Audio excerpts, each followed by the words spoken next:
বাংলাদেশের প্রতি এক রহস্যময় প্রতিক্রিয়ায় ত্রিপুরার রাজ পরিবারের বংশধর প্রদ্যোৎ কিশোর মাণিক্য দেববর্মা বলেছেন যে গোয়া অনেক দূরে হওয়ায় উত্তর পূর্বে একটি সমুদ্র সৈকত প্রয়োজন।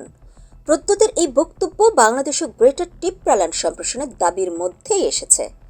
ফেসবুকে প্রদ্যোৎ লিখেছেন, যখন বাংলাদেশের সীমান্তের ওপারে চট্টগ্রাম এবং কক্সবাজারের মতো বিকল্প রয়েছে, তখন উত্তর পূর্বের মানুষ কেন সমুদ্র সৈকতে ছুটি কাটাতে গোয়া বা অন্য কোথাও যাবেন।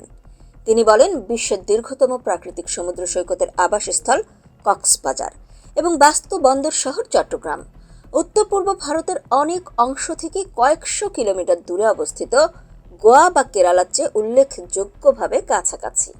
এর আগে প্রদ্যোৎ বলেছিলেন যে বাংলাদেশে বিপুল সংখ্যক ক্ষুদ্র নৃগোষ্ঠী বসবাসের কারণে গ্রেটার টিপ্রাল্যান্ড সম্ভব।